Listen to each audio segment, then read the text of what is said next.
It's unfortunate. Sunday, October 31st, 2021.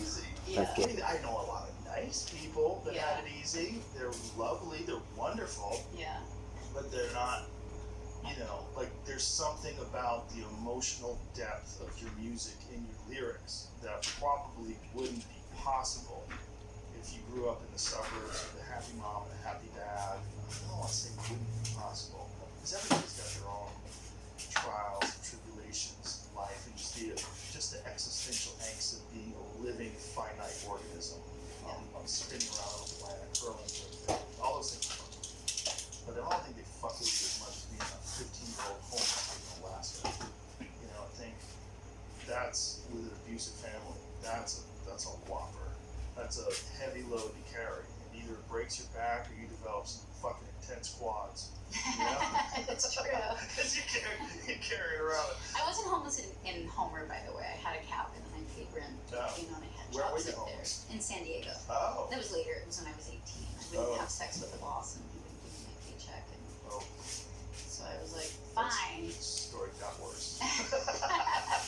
It's the story of my life. Wait till we keep going. Oh, let's keep going. Why not? Look, here's the thing. The thing that is very valuable about these conversations is that most people have been in a moment of darkness and despair in their life, and when they see someone like you who's loved and successful, and they go, how did she get out? How did she do it?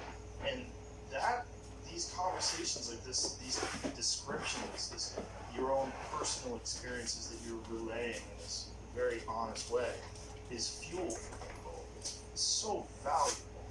For someone right now that's in a bad place, and I guarantee you there's probably a lot of people listening to this right now, that this is resonating with them, and they get something out of this that's not available to any other source. You can get things, you can get information from books, and you can get inspired by film and art, but to hear a person, an actual person that you know has actually made it through the fire and come out on the other end and has some wisdom. It's like, hey, here's a map of the territory. Yeah. This is what I went through. And your traveling through the woods might be different than mine, but I'm telling you, if you can get, there's a clearing outside of this. This episode is brought to you by Athletic Greens.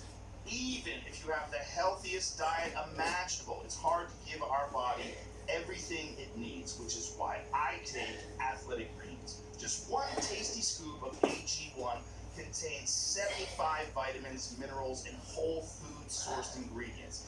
It's like taking a multivitamin, probiotic, greens, superfood, and more in one convenient daily serving. It fills the gaps in your diet, supports energy, helps with gut health, and can replace all those pills. AG1 always follows the latest research. They invest in high-quality ingredient sources and go beyond third-party testing to ensure their customers get the very best. Join the movement of people taking ownership of their daily health and focusing on nutritional products they really need in the simplest manner possible. And when you go to athleticgreens.com/Rogan today, you'll get 1 free year supply of vitamin D and 5 free travel packs with your first purchase. That's athleticgreens.com/Rogan. This episode is brought to you by Klaviyo. If you've ever wondered how e-commerce brands know how to send the right message to the right people at the right time, it's because they have the right data and the right tools, like Klaviyo. Klaviyo helps brands create personalized, multi-channel marketing campaigns using your most powerful asset, your customer data. Klaviyo integrates with all leading e-commerce platforms, helping you use your customer data in real time to send more relevant email and SMS automations. It's simple, easy, and fast enough for anyone to use. You can get started with your first campaign in under an hour and build from there with Klaviyo's best performing templates. Klaviyo gives you all the power of an enterprise marketing automation platform and none of the complexity, so you can compete with the big guys. Learn more at klaviyo.com/Spotify. That's KLAVIYO.com/Spotify. You can get there. Yeah, it's true. Like what I was so interested in is like, for a kid like me, there wasn't a safety net, right? I didn't have a family safety net. I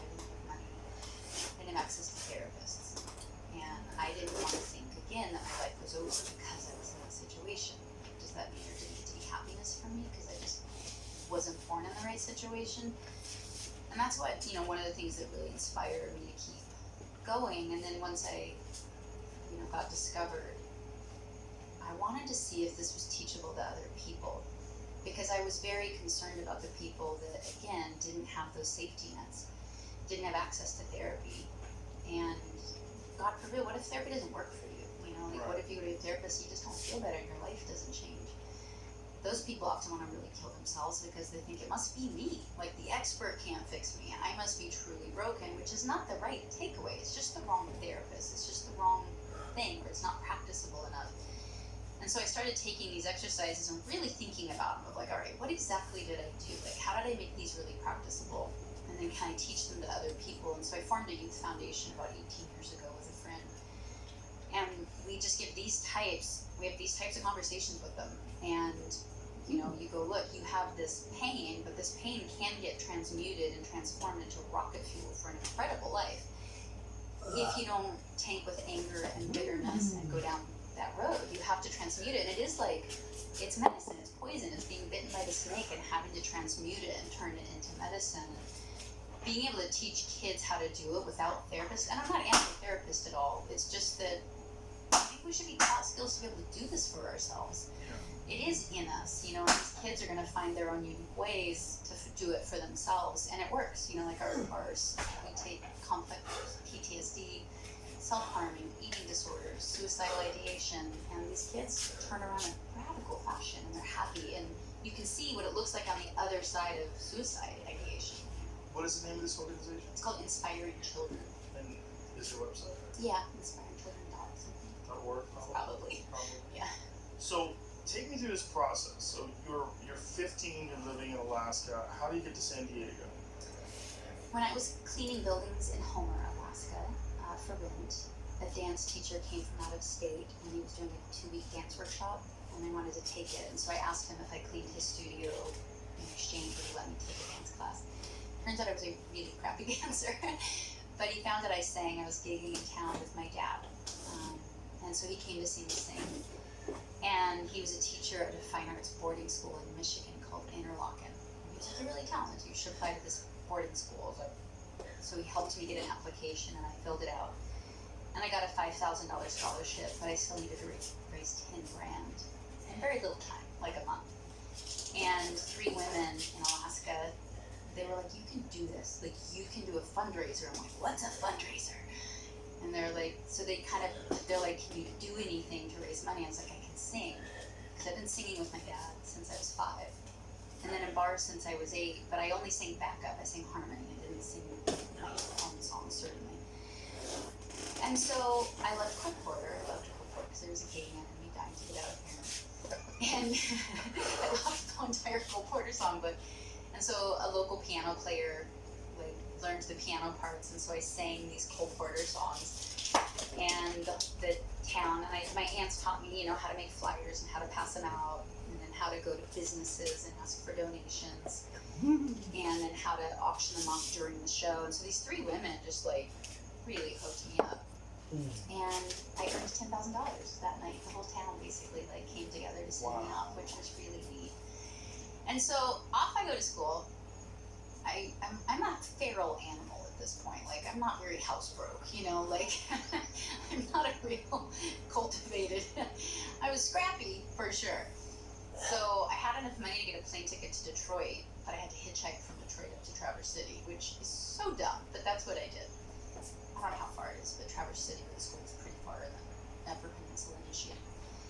So I show up, and I'm walking through the main street of the campus, and I'm looking around, and people are pointing at me. I don't know why they're pointing at me. And then a teacher rushes out to get me. She goes, "You need to go to the dean's office." I'm like, what did they? I haven't even figured out what dorm I'm in or anything. So I go into the dean's office. He goes, "Where are you from?" And I was like, "Homer, Alaska." He's like, "Why do you have a knife on your belt?" I was like, "What?" And I looked down, and I had a really large skinning knife on my belt, but that was really normal where I'm from. It wasn't an aggressive thing. So I almost got expelled my very first day because I showed up with a skinning knife. You shouldn't have the skinning knife with you everywhere? I didn't know that. Did you keep it with you for self-defense, or did you keep it with you to skin things? Well, it was a habit. Like, you always had a knife in Alaska. I always had a knife. I mean, it's just, I mean, if you guys carry knives, you just get used to having a knife on you. It's handy. And then, yeah, hitchhiking. I hitchhiked a lot because, like, when I first moved out, I was hitchhiking into town, so it was good to have a knife on you. Yeah. For sure. So it was both. But I didn't think it was, like, some aggressive, horrible thing, or that it would get me expelled in my first second on campus. Did they understand when you said you were from Alaska? Yeah. And I was in a, you know, like, I mean, I clearly wasn't going to be I was an easy read. And so he was just like, give me your knife. He, like, shook his head. He was like, oh my God. He's like, where are your parents? I'm like, about that. Like, yeah. I'm here on my own.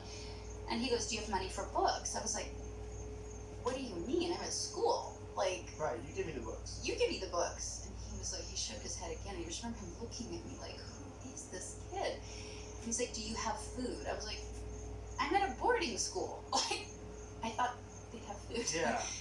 But apparently you had to pay for it. And I just didn't know that. And so now I was like in this position where I didn't have money for books. I didn't have money for food. And I was like, do you have a job like that you could give me? And he goes, let me get back to you. And so he gave me a job like as a model for the art class, fully clothed. You're like a leotard, but it wasn't my ideal job, like wearing a leotard. Like, I didn't like my belly. I didn't like what was all happening down here. So I was like, I wasn't too thrilled with like standing in front of a class and like my little belly like made into sculptures. It was such a bummer. That is what I did. Wow. And so you're 18 at this time? How old are you then? 16. 16. You're 16. Yeah. So, and then you go from there. First of all, before that, I want to back up. Your dad sang, and he brought you with him to bars? Yes, so my mom and dad had a show at the Captain Cook in Anchorage, Alaska. They did shows for dinner tourists, and it was like an Alaskan show. There was like a lot of footage of my family that was homesteading, and my dad wrote original songs, and me and my two brothers would get up and be part of the act. I yodeled. So I started yodeling with him, since I was little. And then when my mom left, my dad and I became a duet, and it just turned into bars. So I was bar singing from a really young age, and like, you know, I would have guys put dimes in my hand, and they would fold my fingers around the dime, and they'd go, call me when you're 16. You're gonna be great to fuck when you're older. Oh, Jesus. And so I just learned. 8? Yeah. 9, 10, right in there. Yeah, it was nice. It was awful. You know, like I'd come out of a bathroom and I remember this guy like measuring my esophagus. It was really aggressive, almost scary. Like, I mean, he did it lightly, but it was a scary thing, right? And he looked at me and he measured his fingers, like the distance in his fingers. Like, you been cheating on me? I'm still not sure what that means. Maybe it's like a blowjob joke. Like, I don't quite know, but I just knew it was sexual and it was aggressive and like it was scary. You know, it was just.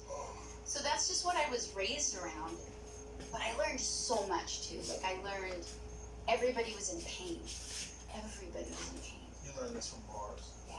That's the thing about being a child and being exposed to bars, right? You get to see adults in this like very exposed and vulnerable way. They do. You see them drunk. Yeah. They can't hide it. Yeah. And so I just realized everybody's trying to deal with pain by like drugs or drinking or sex or rage. You know, you just so much raw life you're watching. And so I was just like, and I knew I was in pain because it's like right after the divorce, and my dad just started drinking, and I was like, note to self, like. So your dad didn't drink at all before the divorce? They were Mormon. I had an idyllic little Mormon childhood pre 8 years old. How did Mormons get to them? Oh, Mormons are everywhere. That's the great thing about missionaries. Like, right religious is like, it knows how to do it. Yeah. I mean, there was every little religion. There was like, you know, church. Homer was like, church bar, church bar, church bar. Wow. Yeah. And so, it seems like your dad has always had this sort of showbiz thing. Like, if you wanted, he was doing that show out there, we were doing like Alaska